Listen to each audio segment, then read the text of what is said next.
ఇప్పుడు వాళ్ళు అధికారంలో ఉన్నారు. 2019లో ప్రజలు మీకు ఎందుకు ఓటేయాలని అడుగుతారు? మంచి ఉంటేనే ఓటేస్తారు. ప్రజలు ఓటేస్తేనే మనం గెలుస్తాం.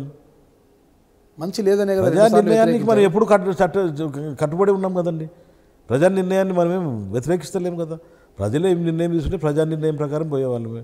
ప్రజలు నిర్ణయించిన నన్ను ఓడగొట్టినారండి. నేను అట్లా అంటే మీరు ఇప్పుడే నన్ను అడిగారు 1978-80 నుంచి రాజకీయంలో ఉన్నారు, అన్నచాటు తమ్ముడుగా ఉన్నారని. 1980 నుంచి ఈరోజు ఎంత అండి? ఈరోజు 36 సంవత్సరాలు. నేను మరి ఎప్పుడు ఎమ్మెల్యే కాలేదు, ఎంపీ కాలేదు, ఏం కాలేదు కదండి. నేను రాజకీయాల్లో సేవ చేసుకుంటూ పోతున్నానండి. నేను ఇంకా నా ఊపిరినంత వరకు కూడా రాజకీయ సేవ చేయాలనేది నిర్ణయం ఉండండి, దానికి కట్టుబడి ఉన్నానండి. ఎమ్మెల్యే కావాలన్నది కూడా మీ ఆకాంక్ష, లక్ష్యం కూడా పోటీలో ఉన్నప్పుడు ఎప్పుడో ఒకసారి అవుతామన్నదండి. ఇప్పుడు నేను మిమ్మల్ని కాకుండా మీ కుమారుడికి టికెట్ ఇస్తే అప్పుడు మీ కళ నెరవేరదు కదా.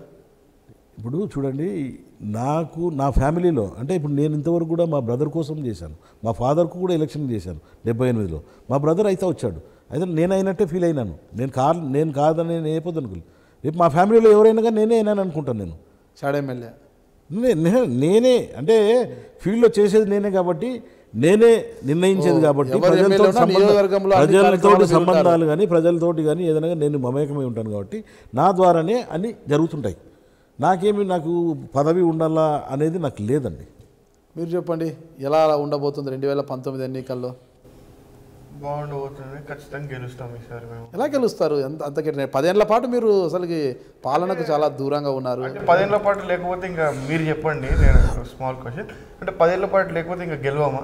అంటే ఇప్పుడు ఈరోజు తెలుగుదేశం పార్టీలో ఉన్న ఎమ్మెల్యే అఖిలప్రియ గారు అభివృద్ధి చేస్తున్నారు, చిన్న వయస్కురాలు అందరి ఆదరణ చూరగొంటుంది అంటున్నారు. దీన్నంతా చెప్పేసి మీరు ఎలా గెలుస్తారు?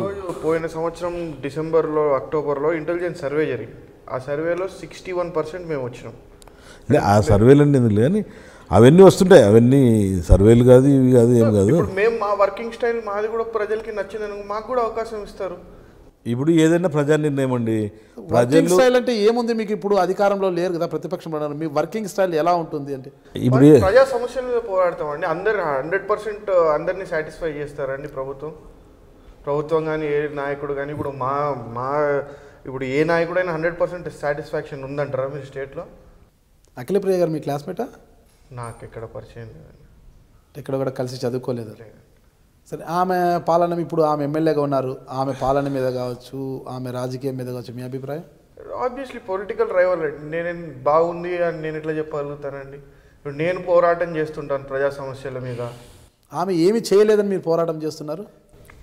ఆమె ఏం చేయలేదని కాదు, కొన్ని ప్రజా సమస్యలు వస్తుంటాయి. మీ దగ్గరికి ఏమొచ్చాయి?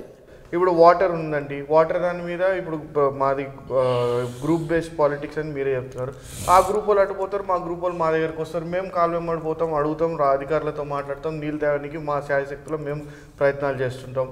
రేపు సమ్మర్ వస్తుంది, మున్సిపాలిటీలో ఈ వాటర్ ప్రాబ్లమ్స్ అవి ఇవి వస్తాయి. దానికి మా తగినట్టు మా ఐడియాలజీ, మా ప్రజలతో మేము మాట్లాడి దానికి కావాల్సిన సమస్యలు ఎట్లా పరిష్కరించాలనే విధానంలో ముందరికెళ్తాం.